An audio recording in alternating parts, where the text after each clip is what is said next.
Selamat datang di acara peluncuran Jurnal Kebudayaan Kalam online. Hari ini kita akan menikmati satu lagi persembahan Komunitas Salihara untuk publik Jakarta dan sekitarnya. Kami meluncurkan kembali Jurnal Kebudayaan Kalam yang sejak 1994 terbit hingga nomor 22 pada tahun 2004. Pernah satu kali terbit secara online pada tahun 2007 dan kini diluncurkan kembali versi online-nya tahun 2013. Ini nomor ke-25. Jadi kita akan melihat bagaimana versi mutakhir dari kalam itu. Nah, sebelumnya kami panggil dengan hormat kepada Bung Nirwan Dewanto untuk memberikan semacam kata sambutan karena beliau pernah memimpin Jurnal Kalam untuk beberapa nomor, kemudian berganti dengan Bung Hasib. Jadi dia bisa bercerita apa-apa yang terjadi di awal-awal tahun 1994 sehingga Kalam terbit nomor perdana postmodernisme di sekitar kita. Selamat sore, selamat berjumpa lagi dan Assalamualaikum warahmatullahi wabarakatuh. Salam sejahtera. Kalam yang pertama itu terbit Kalam sebagai jurnal, dan kami memang menyebutnya jurnal, itu terbit pertama kali pada bulan Februari 1994. Jadi itu sudah hampir 20 tahun yang lalu ya. Jadi Anda bisa membayangkan betapa awet mudanya saya dan teman-teman yang mengelola kalam ini. Namun demikian, saya ingin sedikit melakukan kilas balik dan barangkali perlu disebutkan bahwa kalam yang berbentuk jurnal itu, yang sampul depannya itu diisi oleh karya 3 dimensinya Edi Hara. Waktu itu ada pameran di Sea Line Gallery, galerinya Teguh Ostenrik di Jalan Lobak di Kebayoran Baru. Itu bukanlah kalam dalam arti yang pertama-tama terbit, karena kalam jurnal kebudayaan adalah kelanjutan dari suplemen kalam yang tahun 90 sudah terbit di majalah Tempo. Pada tahun 90 itu majalah Tempo menerbitkan suplemen esai-esai tentang kebudayaan, dan suplemen tersebut dikelola oleh para sastrawan, para seniman yang bukan kebetulan adalah para awak Tempo sendiri. Misalnya saja Mas Gunawan Muhammad, Leila Kudori, saya kira juga Bambang Bujono, Budiman Esartoyo, ya, Sri Malela, Margasari, Esprinka, dan seterusnya. Suplemen itu saya kira pernah terbit sampai 3 kali. Jadi saya bukan orang pertama, saya tidak termasuk tim pertama yang mengelola kalam. Pada waktu saya menjadi penganggur di awal 91, saya menawarkan diri untuk ikut mengelola kalam. Nah, sejak saat itulah saya bergabung dengan kalam, dan pada waktu itu sebenarnya kalam masih juga terbit sebagai suplemen Tempo, ya. Jadi saya sempat mengelola 2 edisi suplemen kalam di Tempo. Nah, kemudian pada tahun 92 kami yang pada waktu itu mengelola suplemen kalam itu berusaha untuk mengelola majalah Horizon yang ternyata hanya berhasil untuk terbit untuk 1 kali. Itu terbitnya sekitar pertengahan 1992. 92. Apa? Oh, 93 ya? Iya. Oh iya, maaf, lupa. Hanya terbit 1 kali, dan kemudian ketika Horizon kembali ke bentuknya yang semula dan dikelola kembali di Jalan Gereja Teresia, maka timbullah ide untuk menerbitkan suplemen kalam sebagai jurnal kebudayaan, dan sejak saat itulah kalam terbit sebagai jurnal kebudayaan. Nomor yang pertama itu adalah hasil kerjasama kami dengan teman-teman di Universitas Satya Wacana di UKSW. Universitas Kristen Satya Wacana, antara lain mereka adalah Ariel Herianto, Ari Budiman, dan George Yunus Adicondro. Dan sejak saat itulah Kalam menjadi jurnal kebudayaan yang dikenal sampai dengan tahun 2004. Ya. Mula-mula bentuknya itu A4, tapi kemudian tahun 2000 dia bentuknya menjadi lebih kecil. Kenapa? Karena pada waktu itu kami menyiasati supaya jurnal ini bisa lebih lama bertahan di rak toko buku, karena bentuknya seperti buku. Karena kalau bentuknya seperti majalah, maka dia umurnya juga seperti majalah. Setelah itu, setelah seminggu atau 2 minggu dia menghilang dari rak buku. Nah, sekarang kenapa waktu itu sebuah jurnal bernama Kalam itu harus terbit? Saya kira yang pertama adalah kebutuhan untuk menulis lebih panjang dan lebih mendalam tentang berbagai soal seni budaya di Indonesia. Dan pada waktu itu kita tahu bahwa orang merindukan sekali sebuah media alternatif, ya.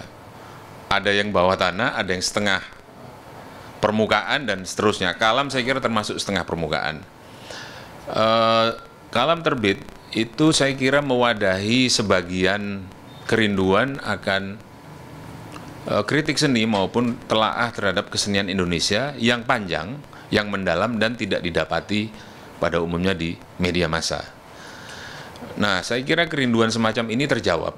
Kalau tidak terjawab seluruhnya, maka terjawab sebagian. Pada waktu itu, saya percaya bahwa Kalam disambut dengan sangat baik oleh kaum seniman dan kaum cendekiawan pada umumnya, sebagaimana tertera pada tulisan-tulisan yang terbit di Kalam. Jadi saya masih ingat misalnya bahwa orang-orang seperti Firman Lee, ya, yang ada di sini itu menyumbangkan karyanya untuk Kulit Depan. Ya. Orang-orang seperti Eko Nugroho yang sekarang sangat terkenal di Prancis itu menyumbangkan karya-karya pertamanya itu sketsa hitam putih itu di Kalam. Bahkan orang-orang seperti pelukis-pelukis fotorealis semacam Ivan Sagito itu juga menyumbangkan karyanya ke Kalam. Jadi memang banyak sekali yang terlibat. Agus Wage termasuk, ya. Kemudian penulis-penulis baru juga banyak bermunculan di Kalam. Dan penulis-penulis yang dikenal sebelumnya juga muncul di Kalam dengan cara yang berbeda. Jadi memang Kalam pada suatu masa itu berhasil menjalankan peran itu. Nah, kemudian saya kira tahun-tahun 2000-an kami mencoba memelihara semangat itu dengan susah payah. Seperti diketahui bahwa orang sudah menghirup kebebasan dan kurang lebih lah kebebasan yang belum pernah dirasakan sebelumnya, maka keseriusan untuk menulis yang panjang itu berkurang dan semakin berkurang. Dan kemudian saya kira juga sebagian dari pengelola Kalam itu mencurahkan waktunya juga untuk membangun suatu institusi yang pada waktu itu bernama Hutan Kayu dan kemudian sekarang menjadi Komunitas Salihara. Jadi Kalam itu selalu menjadi bagian dari proyek bersama ini. Sehingga semakin lama dirasakan semakin sulit mempertahankan jurnal seperti ini, ya. Jadi sebuah jurnal itu hidup berdasarkan kebutuhan bersama. Nah, beberapa tahun terakhir ini ada kerinduan semacam itu karena mungkin sebagian orang merasa bahwa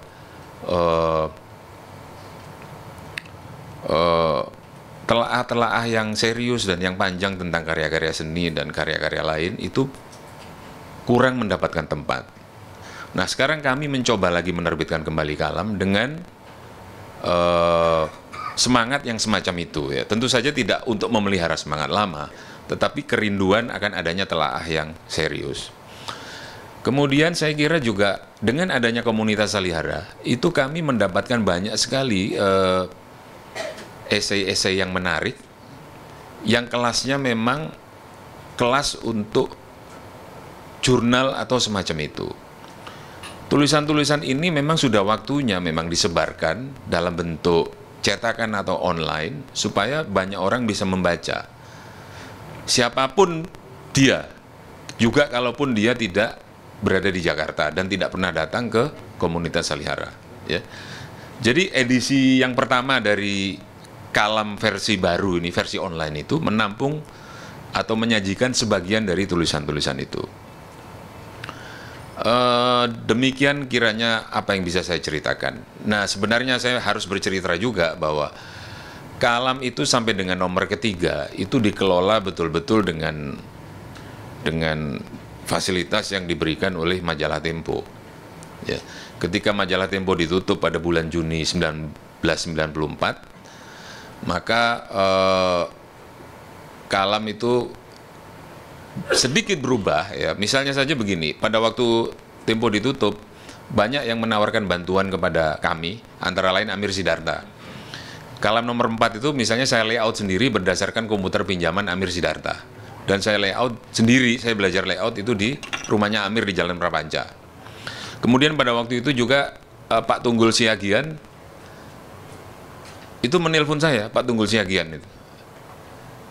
Nirwan, kamu datang ke sini, saya ada sesuatu gitu. Terus saya datang gitu.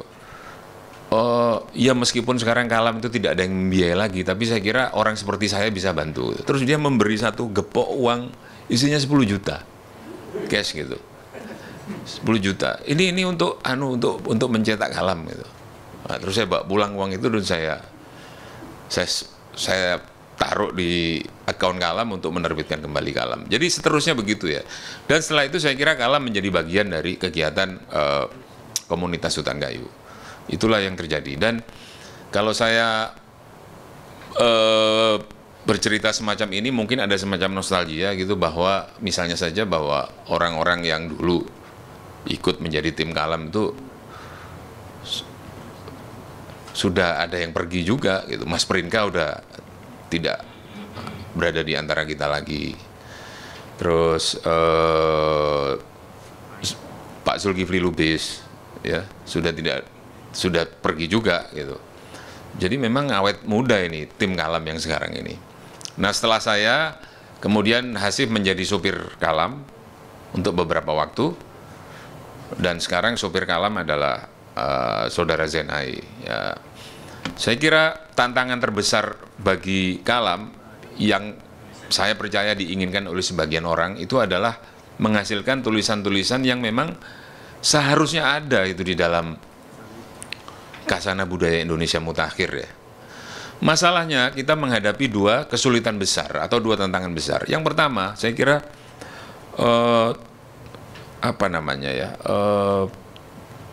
kewajaran untuk memelihara sebuah jurnal itu tidak ada di Indonesia. Kita tahu misalnya kalau di Eropa dan Amerika Utara, jurnal itu kan dihidupi oleh satu lingkungan masyarakat ilmiah dan intelektual yang memang kalau tidak menulis mereka mati, publish or perish, gitu ya.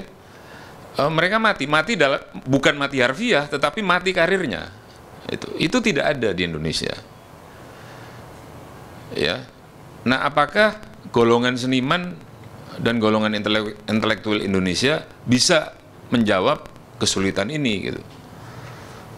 Anda tahu misalnya sekarang seorang dosen di perguruan tinggi itu dihitung berdasarkan apa? Anda tahu itu.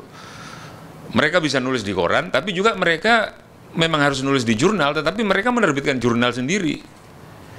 Ya, kaum peers di Indonesia itu sekarang menerbitkan jurnal sendiri yang entah seperti apa mutunya.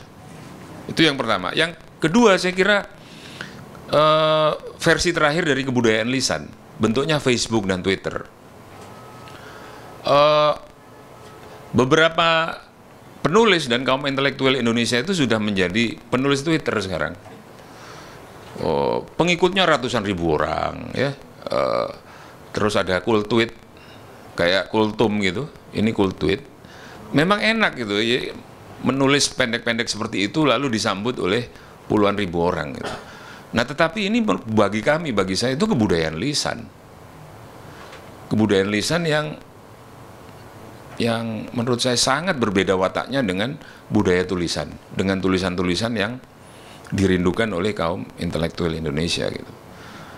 Nah, jawaban itu baru disediakan sebagian, yaitu peluang bahwa teman-teman ini bersedia untuk menerbitkan kembali kalam secara online. Nah, apakah kita semua mampu menjawab atau melanjutkan tantangan itu?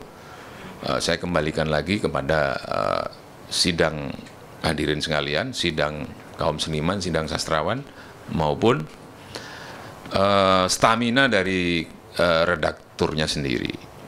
Kalau stamina redakturnya saya kira nggak buruk lah, sudah terbukti lah mereka ini bisa menulis panjang, main Twitter juga sih.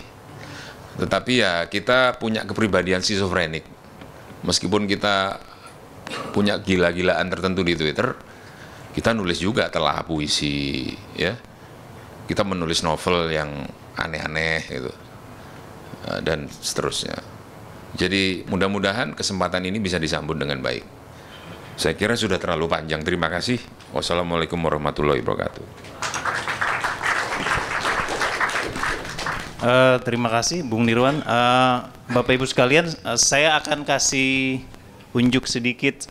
Sebetulnya ada satu bagian yang bisa dilihat di layar komputer di luar tentang kalam paling baru nomor 25. Nah, nomor 25 itu memuat 4 tulisan ya. Ada tulisannya Pak Sapari Djoko Damono, ada tulisannya Mas Maneke, ada tulisan Ignas Kleden tentang tetralogi Pulau Buru, 3 cara membaca tetralogi Pulau Buru, dan terakhir tulisannya Arif Bagus Prasetyo tentang puisi-puisi yang membicarakan gagasan keindonesiaan dari tahun 20 sampai tahun 2000. Bahan-bahan itu kami dapatkan dari seri kuliah umum pemikiran keindonesiaan dalam sastra yang merupakan bagian dari Biennale Sastra tahun 2011. Jadi untuk sementara memang kami masih memanfaatkan apa-apa atau makalah-makalah yang dipresentasikan di Asalihara. Nah, jika mungkin tentu saja kami mengundang Bapak Ibu sekalian untuk menulis, dan jika mungkin tentu saja bisa diteruskan dengan versi cetak pada suatu ketika ya. Nah, sebelum kalam sebetulnya banyak sekali di Indonesia jurnal-jurnal atau majalah kebudayaan yang terbit ya. Jadi kalau Anda lihat presentasi di sini, dari nomor 1 bisa nggak, Bung? Ini Pujangga Baru ya, terbit persis bulan Juli 80 tahun yang lalu, tahun 33. Redaksinya adalah Pak Takdir dan Armin Pane. Jurnal ini, majalah kebudayaan umum ini sebetulnya sudah direncanakan sejak tahun 32. Jadi ketika Sultan Takdir menjadi redaktur atau penanggung jawab lembar memajukan kesusastraan di Panji Pustaka, karena itu diterbitkan oleh penerbit kolonial yang ditajak oleh pemerintah Belanda, Balai Pustaka, maka Takdir dan kawan-kawan ingin menerbitkan satu majalah kebudayaan atau majalah sastra yang independen gitu loh secara redaksional. Maka dia menggagas penerbitan Pujangga Baru dari tahun 32. Dia kirimkan surat atau semacam prospektus kepada banyak orang calon pelanggan, bahkan kepada sultan-sultan di Sumatera, Sultan Langkat dan lain-lain, untuk mendapat dukungan finansial. Tetapi tidak ada yang merespon. Penerbitan majalah ini juga sempat tertunda beberapa bulan karena menunggu misalnya Armin Pane pindah dari Kediri ke Batavia, ke Jakarta. Jadi memang prosesnya agak berlarut-larut, tetapi bisa terbit pada tahun 33 bulan Juli, dan nomor perdana diantar oleh Hussein Jayadiningrat, seorang sejarawan yang belajar sastra di Leiden. Nah, kemudian ini Panji Pustaka, majalah umum yang diterbitkan oleh Balai Pustaka. Kemudian ada juga Siasat. Ini ada juga Indonesia tahun 49.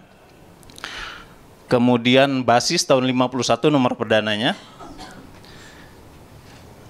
Konfrontasi, saya mau cerita sedikit tentang Konfrontasi. Jadi Konfrontasi ini adalah sebuah majalah yang diterbitkan oleh Lingkaran Sujatmoko dan kawan-kawan. Nah, mereka ini menggagas satu model penerbitan majalah yang bahan-bahannya itu disuplai atau disumbang dari kelompok diskusi yang namanya konfrontasi. Jadi mereka bikin 4-5 orang begitu mendiskusikan satu tema, dan hasil kesimpulan dari pembicaraan pada satu putaran itu dituliskan oleh seseorang. Nomor perdana tadi itu dituliskan oleh Sujatmoko tentang kenapa konfrontasi diluncurkan nomor perdana dan kenapa tema konfrontasi dipilih. Ini agak acak-acak kan. Ini ada Prisma ya. Nah, ntar saya tunggu sampai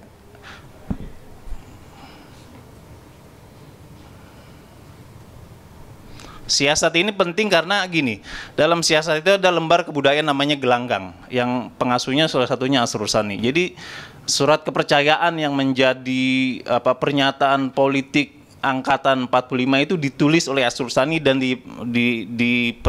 diterbitkan di siasat lembar kebudayaan Gelanggang. Dan Asrul Sani banyak sekali menulis esai tentang kebudayaan di lembar Gelanggang tersebut. Di luar itu ada juga seni ya, seni. Ada juga ini ya, ini seni tahun 50-an, 51 malah nomor perdana. Kemudian ini kisah bulanan cerita pendek. Ada lagi sastra juga memuat cerita pendek. Ini nomor perdana tahun 61. Zenit juga tahun 50-an memuat bukan hanya pemikiran kebudayaan tetapi juga macam-macam. Budaya ini diterbitkan di Yogyakarta. Jadi pada tahun 50-an ada beberapa majalah yang namanya sama, budaya. Ada yang diterbitkan di Bandung, ada yang diterbitkan di Yogyakarta. Ini yang versi Yogyakarta. Nah, Horizon ini terbit tahun 66 ya. Ini nomor perdana memuat sajak Taufik Ismail tentang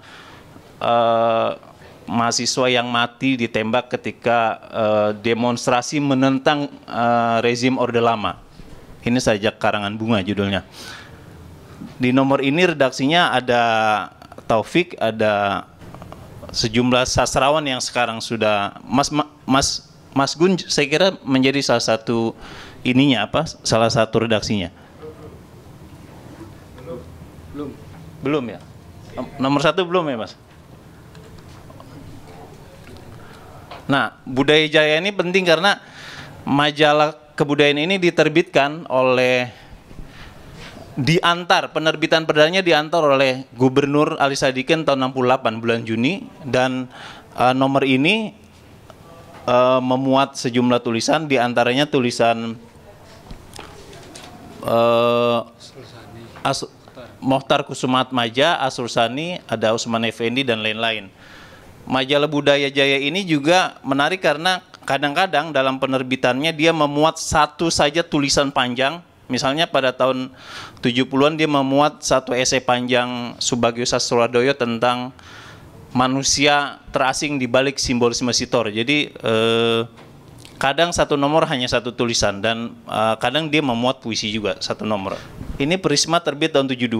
Prisma memang sebetulnya majalah pemikiran politik dan ekonomi ya, tetapi dia juga memuat tulisan sastra. Saya kira Mas Sapardi pernah menulis tentang sastra populer, Mas Gun pernah menulis tentang dari dunia superhero, sebuah laporan tentang komik Indonesia dan lain-lain. Setelah Prisma pada tahun 90-an tentu saja ada juga majalah kebudayaan seperti ini. Ini Ulumul Quran ya. Sekarang terbit lagi. Kemudian dari teman-teman di Magelang ada seperti ini, Kolong, memuat pemikiran sastra, puisi dan cerpen. Dari sayap kiri ada juga ini, MKB, Media Kerja Budaya, diterbitkan oleh teman-teman di Pinang Ranti. Di Bali ada satu jurnal kebudayaan yang namanya seperti Tarian Cak. Ini nomor perdana tahun 94. Di Pekanbaru saya kira ada Menyimak, dan kurang lebih begitu gambaran ketika jurnal-jurnal juga semakin sedikit pada setelah tahun 90-an, dan hari ini 1-2 terbit kembali seperti Prisma dan Ulumul Quran. juga Kalam nomor 25. Saya kira gambarannya begitu teman-teman sekalian. Selanjutnya adalah tausiah Ramadan dari Mas Maneke Budiman tentang pentingnya jurnal kebudayaan untuk masyarakat Indonesia. Silakan Mas Maneke. Karena saya pribadi merasa dan perasaan itu sangat kuat gitu, bahwa proses inisiasi saya untuk keluar dari dinding-dinding universitas tidak hanya menjadi intelektual kampus, tapi juga mencoba menjadi bagian dari komunitas intelektual publik, itu dimulai dari Kalam gitu di tahun 90-an pertengahan gitu. Jadi saya tetap merasa berutang budi pada Kalam dan menangisi sebetulnya kematiannya ketika tiba-tiba tidak muncul lagi gitu ya. Dan saya punya keyakinan yang sangat kuat bahwa setiap kali ada sebuah jurnal mati, pasti ada sesuatu yang sangat salah dalam masyarakat kita. Gitu. Tetapi saya juga bersyukur bahwa kerinduan untuk adanya jurnal-jurnal seperti itu yang bisa menjadi alternatif bagi terbitan akademik di universitas-universitas rupanya tidak turut mati. Itu terbukti dengan apa yang terjadi pada hari ini. Saya juga sangat berbahagia bahwa Zenhai yang dipilih untuk menjadi pengelola Kalam online ini, karena saya mengenal Zen sebagai intelektual publik yang punya komitmen yang besar, sangat serius di dalam bekerja, tidak banyak bicara, tapi produktivitasnya tinggi. Jadi saya sangat optimis ke depan melihat kehidupan Kalam yang lebih lama. Saya akan membacakan tulisan pendek yang kawan-kawan sudah punya sebagai refleksi saja untuk mengantarkan kelahiran baru Kalam online ini. Ilmu-ilmu sosial humaniora telah beberapa waktu lamanya berada dalam krisis. Meski tak semua orang yang menekuni kedua bidang ini menyadarinya. Eksplorasi teoritis yang ekstrim terhadap struktur dan bentuk, serta perkembangan teori-teori kritis yang diilhami oleh postmodernisme telah menyebabkan ilmu-ilmu sosial humaniora tenggelam dalam keasyikan mengutak-atik bentuk secara pedantik, serta kecanduan permainan imajinasi dan bahasa yang tak terbatas. Pangkal persoalannya sesungguhnya sangatlah klasik. Sebagai ilmu-ilmu yang berurusan dengan kehidupan dan perilaku manusia, baik sebagai individu maupun sosial, wajar bila ilmu-ilmu sosial humaniora dituntut untuk memiliki komitmen sosial. Ilmu-ilmu ini diharapkan dapat membuka jalan bagi perubahan sosial dan berdampak nyata pada kehidupan sehari-hari manusia di lingkungan sosial masing-masing. Ini sebabnya mengapa misalnya para antropolog itu rela berbulan-bulan tinggal di tempat-tempat terpencil yang jauh dari peradaban, atau para filolog rela menghabiskan banyak waktu untuk memahami, melakukan transliterasi dan menerjemahkan naskah-naskah kuno, atau para arkeolog dan sejarawan yang berrepot-repot berupaya merekonstruksi masa silam. Ada keyakinan kuat, seberapapun bermasalahnya keyakinan ini, sebab kini keyakinan itu dianggap sebagai ilusi belaka, bahwa semua jeripayah itu terbayar karena kiprah ilmiah mereka menjadi bagian tak terpisahkan dari proses-proses sosial yang terus berlangsung. Lalu datang postmodernisme yang dengan cepat dan agresif menjangkau nyaris semua cabang ilmu sosial dan humaniora. Yang menolak perkembangan mutakhir ini atau terlalu ragu dan lamban meresponsnya terancam dianggap ketinggalan zaman dan usang. Postmodernisme memang membawa revolusi dalam kedua bidang kajian kemanusiaan ini, serta membuka horizon pemikiran baru yang menyentak banyak pilar dan fondasi keilmuan yang selama itu dengan upaya keras hendak terus ditegakkan dan dikukuhkan oleh para ilmuwan sosial humaniora. Kemampuannya mendayagunakan bahasa dan bermain-main dengan realitas seolah-olah memberi suntikan energi baru kepada imajinasi. Praktis, kita bisa berbicara apa saja, tentang apa saja saat kita berpijak pada postmodernisme. Teori-teori kritis dan terminologi esoterik menjamur dan menjadi prasyarat bagi seorang ilmuwan untuk tetap eksis dan diakui oleh komunitas ilmiahnya. Dalam dunia riset bermunculan topik-topik dan tulisan-tulisan seksi, dramatis, dan tak kekurangan kadar sensasinya. Namun dari segi isi, tulisan-tulisan itu tidak mengandung manfaat apa-apa kecuali untuk menopang upaya penulis memperoleh nama besar dan meloloskan karya mereka ke dalam penerbitan-penerbitan bergengsi.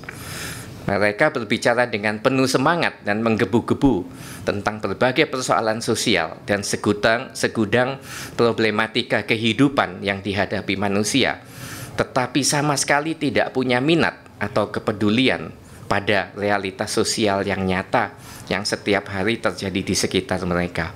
Yang malahan terjadi, berbagai isu sosial yang diangkat dalam riset dan tulisan itu bukannya menjadi kian gamblang kompleksitasnya, melainkan menjadi kian tak terpahami oleh banyak pembaca karena terlalu banyaknya jargon dan konsepsi teoritis yang dijadikan sarana pengucapannya.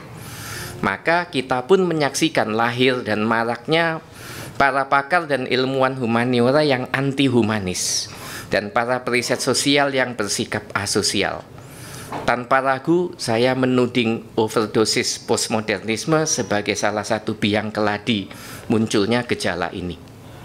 Khususnya ketika para pelakunya menganggap tugas mereka sebagai ilmuwan hanya membongkar, sementara memikirkan alternatif yang lebih baik bukan bagian dari tanggung jawab mereka, sebab mereka tak percaya pada adanya solusi. Karir mereka berkembang pesat dan popularitas mereka meroket menjadi selebritas-selebritas ilmu, tapi komitmen sosial mereka kering kalau tak bisa disebut habis sama sekali. Kendati demikian, overdosis postmodernisme bukanlah satu-satunya penyebab petaka dalam ilmu-ilmu sosial dan humaniora ini. Hal lain yang nyata-nyata berdampak destruktif adalah masuknya neoliberalisme ke dalam universitas-universitas. Akibat paling parah adalah komodifikasi ilmu pengetahuan secara masif. Ini adalah titik ekstrim yang lain yang bertolak belakang dengan demam postmodernisme. Jika postmodernisme mewujud dalam ketidakpedulian dan desensitisasi yang mengarah pada sikap egosentrik, neoliberalisme mengkristal dalam bentuk tuntutan-tuntutan agar ilmu pengetahuan dan hasil-hasil risetnya dapat secara instan dan sederhana digunakan untuk memecahkan berbagai penyakit sosial yang ada di luar sana. Bagi para pelakunya, yang celakanya justru banyak yang menempati jabatan-jabatan kunci di lembaga-lembaga pendidikan tinggi. Ilmu-ilmu yang tidak laku jual tidak pantas untuk didanai, apalagi dilestarikan. Maka jika ada dua proposal riset dari dua disiplin berbeda, misalnya dengan judul penanganan penyebaran wabah penyakit kaki gajah di Kabupaten Tenggarong di satu pihak, dan di pihak lain judul kearifan lokal dalam naskah Kakawin Semaradahana di lain pihak, hampir bisa dipastikan bahwa yang pertama akan memperoleh hibah berlimpah, sementara yang kedua masuk ke tempat sampah. Kedua kekuatan dominan ini, postmodernisme dan neoliberalisme, walaupun satu dengan yang lain saling bertolak belakang, ironisnya dalam hal ini bekerja bahu-membahu meminggirkan ilmu-ilmu sosial dan humaniora. Maka agar sintas dan tak dicap mengidap krisis relevansi, para periset humaniora harus memutar otak dan memelintir judul proposalnya sehingga kurang lebih bisa berbunyi kearifan lokal dalam naskah Kakawin Semaradahana serta potensi sumbangannya dalam membangun pekerti masyarakat di era otonomi daerah. Yang penting produknya laku dijual tanpa terlalu risau apakah bobotnya sudah pantas untuk dijadikan produk jualan. Di dalam atmosfer ilmiah seperti ini pula, riset-riset sosial humaniora yang bersikeras untuk bertahan dengan gelimang posmonya pun terancam mati. Meski para pelakunya kukuh menyangkali ancaman ini, sebab bagaimanapun juga bagi mereka kematian hanyalah sebuah diskursus. institusi riset mana dan lembaga donor mana yang rela mendanai riset-riset yang cuma asyik bersolek dan bergenit-genit tanpa hirau pada apa yang secara konkret bisa disumbangkannya untuk menginisiasi perubahan sosial. Inilah krisis itu. Krisis itu secara keseluruhan mengarah pada hilangnya relevansi ilmu-ilmu sosial humaniora di mata banyak orang, dan publik tidak lagi menengok ke ilmu-ilmu tersebut untuk mencari jawaban tatkala muncul persoalan sosial, budaya, politik, dan ekonomi, atau kombinasi dua atau lebih dari aspek-aspek ini. Ini terbukti dengan makin sedikitnya sumber dana dan hibah yang diperuntukkan bagi pengembangan riset-riset sosial humaniora, serta kecilnya jumlah jurnal ilmiah sebagai saluran publikasi karya-karya atau hasil-hasil riset di kedua bidang itu. Sebagai ilustrasi, ini contoh dari UI yang saya punya dan saya berani berbagi dengan kawan-kawan. Data hasil kinerja dosen inti penelitian di Universitas Indonesia periode 2011-2012 memperlihatkan bahwa total dana hibah yang diterima bidang-bidang ilmu kesehatan mencapai 44 miliar rupiah, sains dan teknologi mencapai hampir 13 miliar rupiah, sementara bidang-bidang sosial humaniora jumlahnya tak lebih dari 6,5 miliar rupiah. Di bidang publikasi ilmiah, jumlah artikel ilmiah bidang-bidang kesehatan, sains dan teknologi yang terbit di jurnal-jurnal ilmiah baik nasional maupun internasional mencapai 135 judul. 76 judul untuk ilmu kesehatan, 59 judul untuk sains dan teknologi. Sementara di bidang sosial humaniora tercatat 36 judul saja. Jumlah total dosen inti penelitian bidang sosial humaniora pada periode tersebut di atas adalah 67 orang, sedangkan bidang eksakta, kesehatan, sains, dan teknologi 101 orang. Jadi itu ilustrasinya. Penerbitan ilmiah ini punya persoalannya sendiri. Komodifikasi ilmu pengetahuan secara masif juga melanda wilayah penerbitan. Tidak sedikit jurnal internasional yang memungut bayaran bagi setiap naskah yang dinilai layak terbit. Beberapa jurnal ilmiah nasional yang telah terakreditasi oleh Ditjen Dikti Kemendikbud pun melakukan hal yang sama. Besaran biaya yang harus disetor untuk penerbitan internasional mencapai 500 US dollar sampai 800 US dollar. Bahkan kabarnya ada yang mematok tarif 1.800 US dollar per naskah yang telah diterima. Dan ini turut menjadi faktor penyebab menjamurnya jenis jurnal ilmiah aspal yang dikenal dengan istilah jurnal pemangsa. Beberapa di antara jurnal pemangsa ini bahkan ada yang berhasil terindeks dalam Scopus, sebuah basis data jurnal yang bergengsi dan terbesar di dunia. Ada sebuah artikel ilmiah yang terbit pada African Journal of Agricultural Research, volume 7, Juli 2012, berjudul Mapping Indonesian Paddy Fields Using Multiple Temporal Satellite Imagery, dengan nama penulis Nonoli, Agnes Monica, dan Inul Daratista, yang naskahnya diterima dan lolos seleksi pada 22 Juni 2012. Para penulis tercatat sebagai periset pada Institute of Dangdut, beralamat di Jalan Tersesat nomor 100, Jakarta 10.000, Indonesia. Artikel yang sama, identik, diterima dan lolos terbit pada jurnal lain, Scholarly Journal of Agricultural Science, Juni 2012 dengan judul persis sama. Nama penulisnya berubah beberapa. Tertera dalam versi ini adalah Nonoli dan pejabat palsu dari Institute of Technology of Medan. Jadi itu menunjukkan ganasnya pasaran jurnal di luar sana. Pengalaman saya sendiri berbeda. Artikel saya pernah diterbitkan pada sebuah jurnal bergengsi di bidang cultural studies yang diterbitkan oleh penerbit internasional Taylor and Francis yang adalah bagian dari Routledge. Memang saya tidak diharuskan merogoh kocek sama sekali untuk penerbitan tersebut alias gratis. Namun anehnya saya hanya boleh mengakses artikel tersebut secara online untuk diri saya sendiri dan tidak diizinkan membagikannya kepada orang lain. Untuk mengaksesnya secara online, seseorang harus membayar $37 US per artikel. Jadi dengan kata lain, saya kehilangan hak cipta atas artikel itu sebagai imbalan bagi diterbitkannya artikel itu dalam jurnal bersangkutan. Semua keuntungan penjualan masuk ke dalam pundi-pundi penerbit. Akibatnya apa? Tidak banyak orang, khususnya di Indonesia, yang secara kontekstual sangat relevan dengan isi dan tema artikel, yang cukup gila untuk mau melepaskan uang sejumlah itu demi sebuah artikel.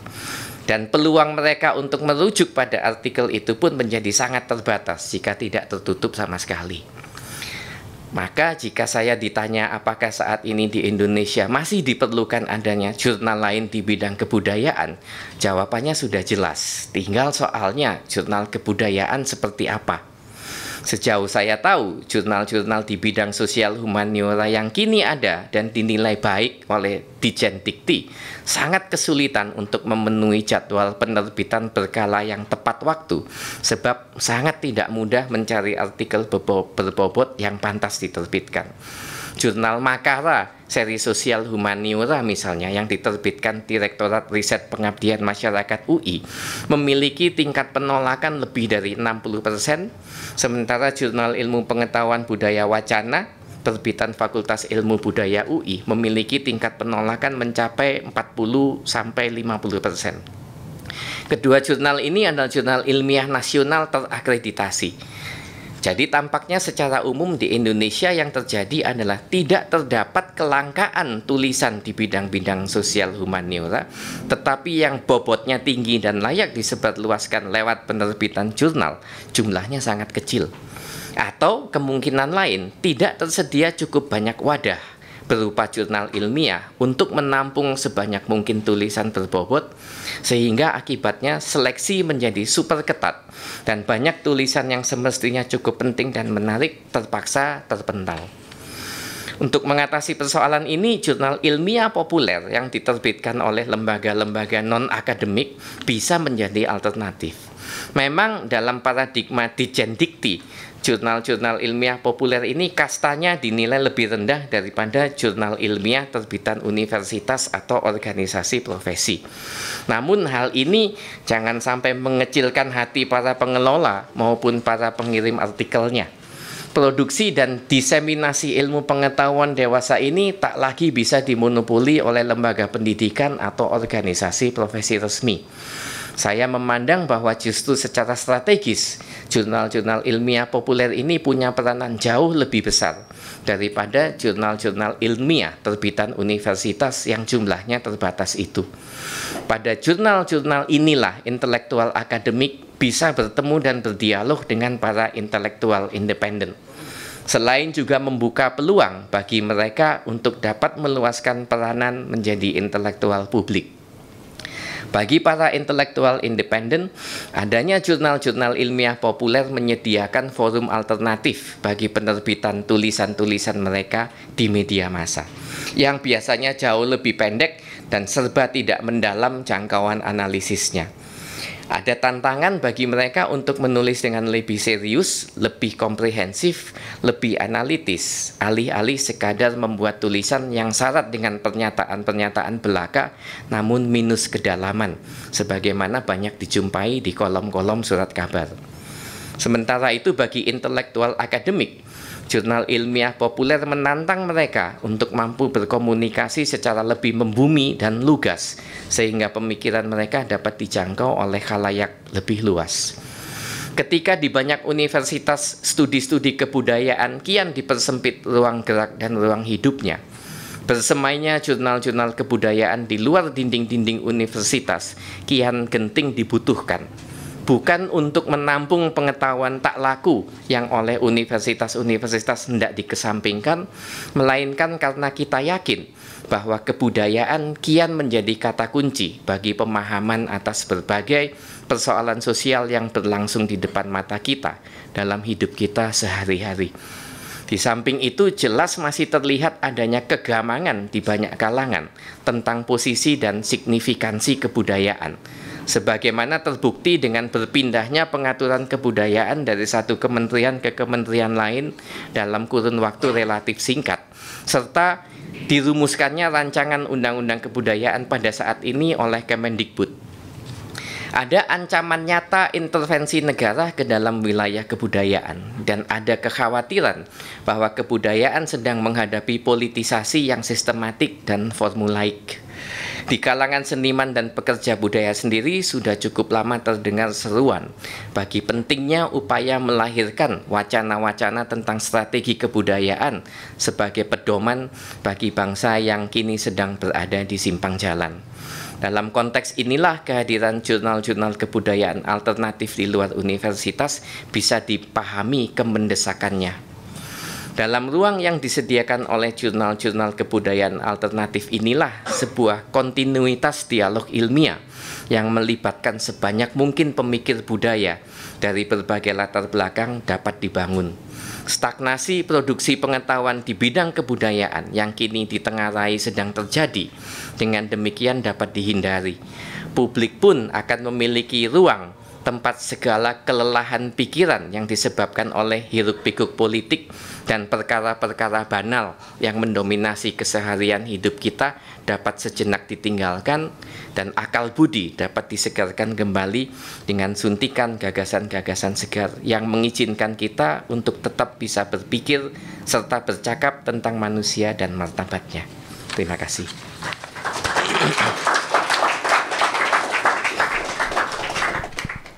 Terima kasih Mas Maneke.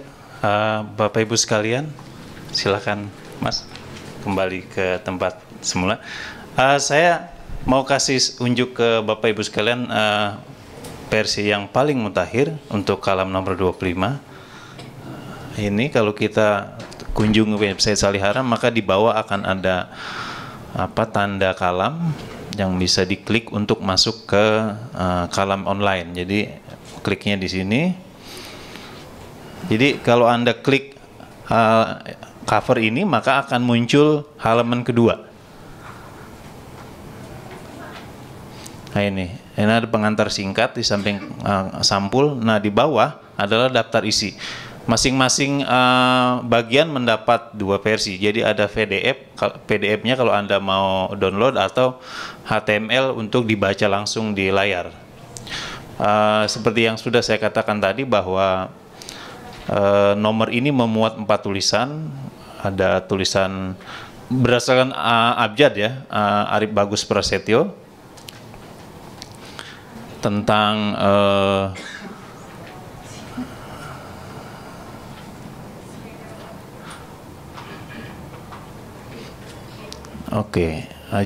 tentang Laut Bangsa Puisi _2 menarasikan keindonesiaan di bawah sadar puisi Indonesia. Jadi Arif bercerita tentang bagaimana puisi dari zaman Muhammad Yamin sampai puisi Ahmad Faisal Imron menggambarkan atau menarasikan keindonesiaan dalam larik-lariknya. Kemudian Ignaz Kleiden mempersoalkan 3 cara membaca tetralogi Pulau Buru. Bisa dicatain PDF-nya, Bu. Format PDF-nya ini jadi seperti buku ya. Ini, jadi kayak gini. Bisa dilepas tulisan per tulisan. Kemudian ya tulisan Pak Sapardi juga yang paling akhir ada tentang pertumbuhan kesusastraan sebelum perang. Jadi dari zaman Tionghoa peranakan sampai zaman Jepang. Panjang sekali tulisannya, 75 halaman PDF-nya. Jadi tidak bisa dibaca sambil lalu ya. Harus khusyuk. Oke ya, di bawah paling akhir itu ada daftar redaksi dan lain-lain. Kalau Anda klik satu persatu, misalnya beranda tadi adalah halaman pertama tentang kalam, cerita bagaimana kalam pertama kali, kemudian perubahannya dari versi cetak ke versi online tahun 2007 dan berubah lagi ke nomor 25 tahun ini. Tadi kami sudah bilang kami mengundang Anda menulis, jadi bisa dikirimkan ke kalam@salihara.org. Nah, ini arsip kalam dari nomor 1 tahun 94 sampai tahun 2002. Versi cetaknya itu terakhir adalah Sastra Bandingan, yang redaktur tamunya juga Mas Maneke Budiman. Ini jadi kalau yang lama-lama ini versinya masih hasil scan ya. Iya. Tapi bisa diunduh satu penuh ya. Satu buku. Ini versi yang paling awal. Buku-buku memuat daftar buku-buku yang pernah diterbitkan Komunitas Hutan Kayu dan Salihara. Dari ini juga ada sedikit narasi tentang isi buku itu dan isinya. Kalau kita klik judulnya akan keluar kurang lebih daftar penulis dan judul karangannya. Kemudian di sebelahnya ini makalah. Makalah ini memuat seluruh makalah yang pernah dipresentasikan di Salihara dalam dua versi. Ada gambar, ada teks. Jadi kalau Anda bisa lihat salah satu misalnya yang agak ringkas saja. Nah, ini Mas Gun tentang tatapan Jakataru. Jadi Anda bisa mengunduh dua versi lagi, audio dan makalah, versi cetaknya ya. Kemudian arsip video juga memuat rekaman video dari berbagai peristiwa, tetapi ada 3 kategori, ada ceramah, ada diskusi, ada juga satu lagi kuliah umum. Coba kita tes. Ini waktu Anwar Ibrahim berceramah tentang kebebasan dan musuh-musuhnya.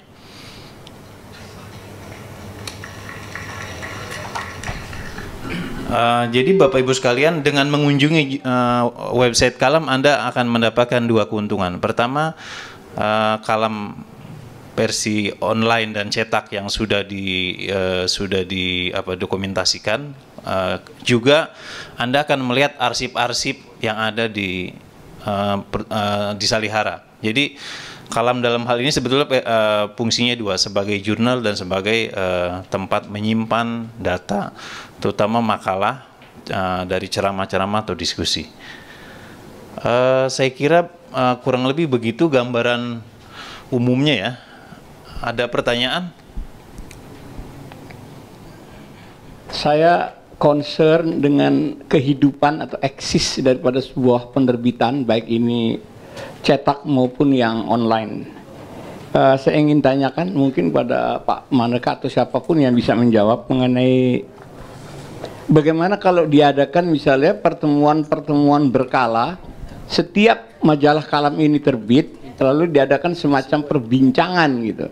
Jadi jangan misalnya terbit, sudah itu selesai didiamkan saja gitu. Sehingga ini tidak menarik, tapi harus dibuka suatu usaha, ya ini marketing juga begitu. Setiap penerbitan ada semacam bedah dan diundang pembicara-pembicara yang menarik sehingga dia menjadi satu katakanlah agenda, event, venue yang menarik begitu. Nah, kemudian yang kedua, apakah mungkin itu pertama tadi ya, jadi pertemuan-pertemuan berkala untuk membedah dan membahas penerbitan. Yang kedua, kalau saya melihat di universitas tadi diuraikan panjang lebar oleh Bung Maneke, barangkali kalau di fakultas bahasa, fakultas sastra, kemudian fakultas filsafat, diadakan semacam dalam tanda kutip gitu keharusan kepada para mahasiswanya untuk membedah satu buku Kalam setiap kali penerbitan. Ini merupakan mata ajaran misalnya di dalam kurikulum gitu, sehingga nanti akan timbul suatu perdebatan dan juga mahasiswa dipicu agar mereka tidak malas membaca. Kan kelemahan para mahasiswa ini banyaknya katanya malas membaca atau enggan membaca. Nah, dengan adanya keharusan daripada dosennya itu untuk membedah, setiap mahasiswa harus punya buku kalam, sehingga nanti akan terjadi semacam perdebatan, lalu siapa yang mengkritisi, membuat resensi kalami yang paling baik, misalnya mendapat kredit gitu ya dari kurikulumnya itu, sehingga ini memicu setiap mahasiswa membedah buku kalam yang saya kira kedalamannya, isinya, kemudian kualitasnya cukup baik gitu. Nah, ini untuk mendorong, tadi dikatakan bahwa majalah-majalah luar negeri misalnya seperti The British Medical Journal itu sangat bergengsi, dan setiap berapa bulan sekali itu direpresentasikan penemuan-penemuan di bidang kesehatan. Kemudian juga ada Harvard Business Review yang saya lihat harganya sampai hampir 1,5 juta setiap majalah itu terbit. Pak, bisa lebih ringkas, Pak? Ya, saya kira itu saja. Jadi barangkali diadakan semacam keharusan kepada mahasiswa untuk membedah kalam di Fakultas Sastra, Bahasa maupun Filsafat, sehingga terjadi pertemuan ide-ide di sana, pertemuan brainstorming. Terima kasih. Sebetulnya mengundang penulis atau pemikir atau intelektual untuk membicarakan satu tema dan hasil pembicaraan itu dituliskan kembali, saya kira sudah dilakukan seperti yang saya katakan tadi, untuk majalah konfrontasi ya, itu mereka bikin kayak gitu. Jadi ada satu lingkaran, lingkar studi namanya konfrontasi, mereka diskusikan satu tema dan kemudian disarikan, diterbitkan sebagai nomor berikutnya. Jadi upaya itu sebetulnya pernah ada. Apakah Kalam pernah mengundang, saya kira di nomor-nomor sebelumnya begitu, tetapi untuk nomor 25 dan mungkin nomor 26 dan seterusnya, kami masih memanfaatkan bahan-bahan yang pernah ada di presentasikan di Salihara. Meskipun begitu, kami menunggu sebetulnya, tepatnya mengundang teman-teman, Bapak Ibu yang bisa menulis untuk menyumbangkan supaya Kalam bisa tetap terbit seperti biasa secara periodik gitu. Saya kira itu, Pak. Mas Maneka mau menjawab? Masalahnya tidak terletak di mahasiswanya tapi di dosennya. Kalau kita cukup rajin mengamati berbagai kegiatan di tempat ini saja, itu saya lebih banyak ketemu dengan mahasiswa Fakultas Ilmu Budaya daripada dengan dosennya gitu. Jadi stagnasinya itu letaknya justru pada yang titik terpenting di universitas gitu ya. Kalau mahasiswanya, mereka biasanya masuk ke kelas lebih tahu, lebih banyak membaca, lebih pinter gitu. Di UI itu yang masuk sudah pinter-pinter, begitu masuk kuliah ketemu dosennya, kepintarannya agak turun sedikit gitu. Ya, gitu. Jadi itu sebabnya menjadi sangat penting bagi dosennya sebetulnya untuk keluar dari kenyamanan, kemapanan di dalam universitas itu dan mulai merangkak kembali ya, dengan bergabung dengan komunitas-komunitas seperti ini gitu, supaya bisa menangkap denyut yang terjadi di luar universitas itu. Itu yang satu hal. Hal yang lain adalah gagasan tadi itu mungkin akan lebih bisa efektif seandainya kita mengembangkan semacam society, masyarakat kalam gitu ya, gitu, yang siapapun bisa berada di sini, dan di saat-saat penting, di saat-saat ada yang kita bisa bicarakan bersama, pada saat kemunculan edisi berkala yang baru dan sebagainya, itu masyarakat ini bisa berkumpul. Yang menghidupi adalah masyarakat ini juga,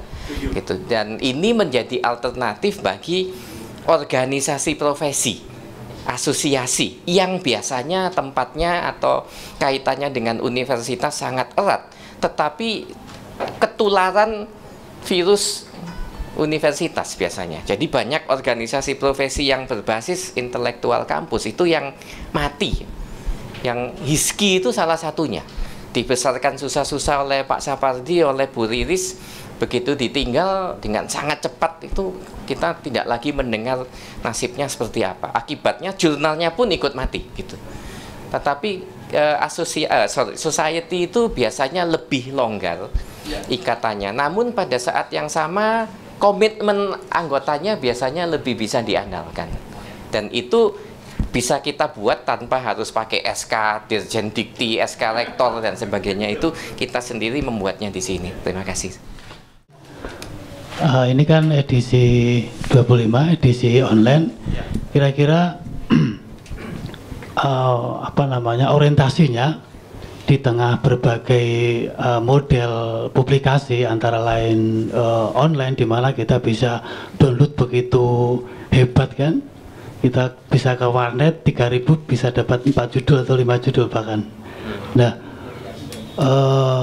di tengah lautan sumber, lautan informasi itu, kira-kira posisi Kalam ini ke depan dengan bentuk publikasi online ini kira-kira seperti apa? Secara isi dan menempatkan dirinya di tengah lautan informasi dan banyaknya isu-isu, banyaknya ide-ide di tengah gagasan humaniora di dunia, di ilmu humaniora ini. Terima kasih. Problem jurnal itu kan salah satunya bahan ya, tulisan yang masuk itu banyak sekali, seperti yang dikatakan oleh Mas Maneke tadi. Kalau di UI itu tingkat penolakannya sampai 60% ya Mas ya, jurnal-jurnal akademik. Nah, kami ini sampai nomor 26 kami sudah punya calon ya, kurang lebih kritik sastra. Beberapa makalah yang pernah dipresentasikan di sini. Nah, kalau ditanyakan kemudian bagaimana posisi Kalam di tengah lautan informasi ini, tentu saja kita tidak bisa bermimpi terlalu indah Kalam akan dibaca oleh katakanlah 20 juta pembaca misalnya. Ya, ini merawat intelektualitas itu kan tidak perlu berambisi terlalu besar. Kami akan menerbitkan apa-apa yang kami anggap layak untuk dibagikan kepada publik, pemikiran-pemikiran sastra, pemikiran kebudayaan, filsafat dan lain-lain, seni rupa, hal-hal yang menurut kami layak dibagi kepada publik ya kami bagi. Jadi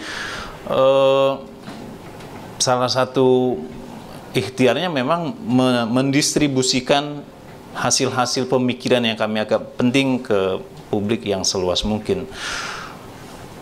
Kita belum bisa berandai-andai apakah Kalam akan dibaca terus oleh orang yang buka internet di warnet misalnya atau di mana gitu.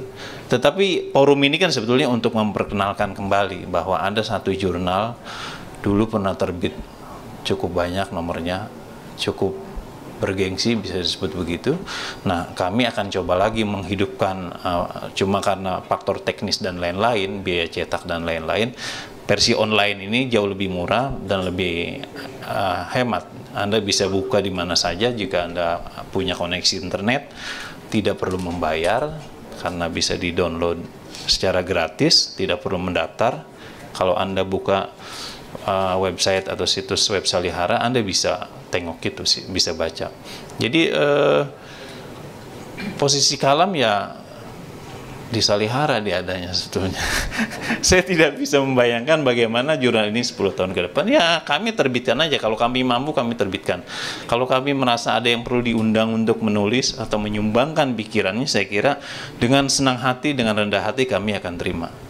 Bahwa dalam proses penerbitan ada editing dan lain-lain, itu udah standar penerbit ya, standar redaksi. Jadi kami sangat gembira kalau ada teman-teman atau dosen-dosen humaniora yang mau menyumbangkan tulisannya dan kita bisa memperbincangkan sebelum sampai akhirnya diterbitkan di Kalam online. Saya kira begitu, Imam. Assalamualaikum, nama saya Cahyo Prayogo. Saya ingin bertanya kepada Mas Zen. Tadi dijelaskan bahwa ke depan Kalam akan ada mekanisme penerimaan naskah-naskah dari umum. Nah, pertanyaannya bagaimana Anda menyeleksi naskah manakah yang pantas untuk dimasukkan apabila naskah-naskah tersebut adalah naskah-naskah non sastra seperti itu. Ya mungkin itu saja, terima kasih. Tidak ya, bahwa nomor perdana ini atau nomor 25 ini adalah makalah-makalah yang diikat oleh satu tema pemikiran keindonesiaan dalam sastra. Nomor berikutnya ya calonnya masih sastra, soal kritik sastra. Nomor berikutnya saya kira tidak terbuka, sangat terbuka kemungkinan seni rupa, esai-esai seni rupa yang baik atau pemikiran filsafat dari para intelektual kita. Jadi isinya bisa bermacam-macam, bisa berganti-ganti seperti kalam-kalam sebelumnya. Soal teknis penyeleksian atau seleksi naskah yang masuk, tentu saja redaktor-redaktor kami cukup punya pengalaman. Ada Bung Hasib, Bung Nirwan, Mas Gun, Mas Sito, kemudian Bung Guntur juga, Ayu Utami. Jadi pengalaman menyunting atau memperdebatkan naskah ini layak atau tidak itu sudah bisa dipastikan kami bisa pilih yang terbaik. Saya ingat redaktor kalam yang dulu menurut saya alami, jadi ada dialog antara penulis yang mau dimuat tulisannya, kalau dianggap bisa ditulis sedikit, dikutik sedikit, itu saya ingat ditelepon oleh Nirwan dulu, bagian ini baiknya gimana. Jadi ada, bukan memotong secara buta tulisan orang, tapi ada dialog di antara redaktor dan penulisnya. Saya kira itu tradisi yang baik untuk membuat sebuah tulisan menjadi lebih cemerlang ya. Saya kira itu. Ada lagi? Mas, silakan. Sebagai tambahan dari praktik yang baik yang barusan dijelaskan oleh Mas Zenhai, saya juga mengusulkan supaya ada praktik yang baik juga dari jurnal akademik yang bisa diadopsi, yaitu selalu adanya pool semacam associate reviewer gitu. Jadi orang-orang yang bukan secara tetap berada di Salihara, tetapi yang setuju tanpa dibayar dan mendapatkan kebanggaan dari itu untuk turut membaca secara anonim dan turut memberikan feedback. Jadi penulis itu akan menerima dua masukan, satu dari redaktur internal, satu lagi dari reviewer yang tidak dikenal itu. Ini juga akan sangat memudahkan kerja tim kecil yang ada di Salihara itu, karena kalau jurnal di universitas itu rata-rata mereka menunggu. Jadi sebetulnya ada yang masuk baru direview. Itu pun mereka sudah memanfaatkan banyak orang jaringan di seluruh dunia untuk turut membantu. Sementara saya melihat tidak untuk jurnal alternatif, posisi menunggu bukan suatu awal mula yang baik. Inisiatif itu bahkan mengundang, mengidentifikasi beberapa orang yang pada suatu edisi berpotensi menjadi penulis inti, diundang, di samping juga membuka kesempatan bagi yang memasukkan atas inisiatifnya sendiri. Akibatnya apa? Akibatnya ada kemungkinan terjadi tumpukan tulisan yang masuk gitu. Nah, kalau itu terjadi, pasti timnya Mas Zenhai akan kewalahan. Sehingga sekali lagi perlu juga mulai mencari siapa saja yang mau ikut komit untuk membantu melakukan review. Tidak diberi imbalan apa-apa, paling surat ucapan terima kasih saja. Ya, gitu. Jadi itu yang saya usulkan. Terima kasih. Saya tidak ada bantahan. Saya kira itu usul yang baik dan kami akan sangat terbantu jika mekanisme itu bisa dipakai atau diamalkan di kalam nomor ini dan seterusnya. Apalagi Bu? Isi kalam bisa memasukkan lagi tulisan lain. Oh iya, satu hal juga yang mau kami katakan bahwa sebelum akhir tahun, insya Allah kami akan terbit satu nomor lagi. Nah, di sela-sela itu, di antara bulan Juli sampai nomor berikutnya, sebetulnya kami mengundang publik untuk menanggapi tulisan yang ada ini, atau menyumbangkan tulisan yang mungkin berkaitan dengan ini. Tentu saja itu akan dinilai, diperdebatkan layak tidaknya dimuat di jurnal ini. Tetapi mekanisme tulisan tamu atau tulisan yang masuk di sela-sela nomor 1 dan nomor berikutnya itu kami buka. Jika teman-teman atau publik yang ingin atau tertarik menanggapi 4 tulisan ini akan sangat baik sekali dan bisa kami pertimbangkan untuk edisi apa istilahnya, edisi sela ya. Saya kira itu bisa menantang teman-teman untuk menulis. Terima kasih. Ada lagi? Ada tambahan sedikit. Jangan banyak-banyak, Pak.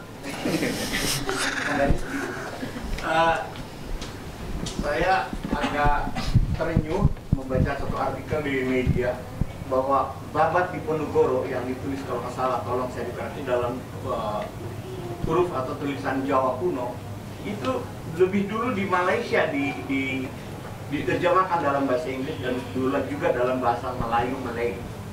Nah itu kan kita terenyuh, Diponegoro kita yang punya. Kenapa? Apa yang diceritakan oleh Diponegoro 1825 atau 30 itu sudah diketahui dulu, lebih dulu oleh Malaysia dan terbitkan dalam 2 bahasa tadi, Inggris dan Melayu Malay. Nah, barangkali Kalam juga untuk ini menjadi terpicu untuk menerbitkan naskah manuskrip kuno. Serat Centini saya tahu itu kalau nggak salah seorang ahli manuskrip dari Prancis, seorang wanita. Dia yang menerjemahkan, mungkin belum tahu. Jangan-jangan nanti negara Kertagama atau apa saja manuskrip kuno yang sangat dalam itu lebih dulu orang-orang luar gitu kan. Nah ini merupakan tantangan buat Kalam untuk juga melihat manuskrip-manuskrip kuno. Di situ kita bisa gali barangkali. Nah seperti tadi saya hubungkan dengan pernyataan Bung Man, kita hanya menunggu gitu. Menunggu akhirnya Malaysia yang lebih dulu menerjemahkan Babat Diponegoro. Saya baru tahu bahwa ada Babat Diponegoro. Tulisan-tulisan yang dibuat oleh Pangeran Diponegoro selama dia merasa tanahnya diambil alih oleh kolonial Belanda. Nanti satu pemikiran saja. Jangan menunggu, mana saya setuju dengan kata-kata. Jadi barangkali Kalam menjadi pemicu untuk lebih menggali lagi. Jangan naskah-naskah manuskrip kuno kita diambil orang lain yang lebih dulu menerjemahkan dalam bahasa mereka. Kita hanya menerima naskah gitu. Nah ini tantangan barangkali. Terima kasih Pak. Saya kira itu bisa, ya tentu saja jawabannya bisa dipertimbangkan Pak. Karena itu satu pemikiran yang menarik, menyelamatkan naskah-naskah kuno kita jangan sampai lebih dulu terbit di luar ketimbang karena memang kita nggak peduli juga Pak. Jadi gimana? Mas Gun, silakan Mas. Saya mau menjawab soal Centini dan Diponegoro. Diponegoro bukan diterjemahkan di Malaysia. Itu kan hasil studi Peter Carey. yang juga Kuasa dan Ramalan. itu nggak soal. Kalau Malaysia itu menerbitkan, jadi ilmu itu kan menerbitkan, tapi naskahnya dari Indonesia Pak. begini, yang nulis itu Peter Carey, orang Australia, yang suka datang kemari, pernah ceramah di sini. Nggak ada yang Malaysia sama sekali, dan kalaupun itu Malaysia nggak ada soal kan. Ilmu itu jangan dibatasi dengan batas nasion itu. Udahlah, sudah transfer ilmu itu bagus, kita juga bisa mengambil dari Malaysia. Kedua, Centini itu sudah lama diterjemahkan oleh Balai Pustaka. Balai Pustaka. Iya ada. Jadi bukan Ibu Inandiak itu baru, itu pun baru belakangan. Sebelum sudah ada juga Karkono. Sudah lama, sudah kira-kira 20 tahun lebih. Jadi jangan khawatir Pak, ikuti aja perkembangan supaya jangan tak kaget-kaget. Tapi lebih populer ketika ditulis oleh orang asing. Soal lain, soal populer itu juga Inul Daratista juga populer. Jadi nggak ada hubungannya dengan mana yang dia udah nulis di jurnal ini. Ya. Sebenarnya saya mau nanya pada Maneke tadi mengatakan postmodernisme meledak, tapi apa itu di Indonesia? Mungkin maksudnya di luar negeri ya. Kalau di sini mana buktinya? Mau nggak nulis di akademi orang nggak menulis. Terus terang aja kalau tadi dikatakan bahwa jurnal supaya jangan dilirik disepelekan oleh akademi, justru sebaliknya kami menyepelekan jurnal di akademi. Kami ini menganggap mana ada dosen yang menulis yang bagus, sorry aja kan ternyata juga bukan. Ya orang kayak mana ke Melani itu aja. Tentu saja Sapardi agak menjadi orang asing di kampusnya.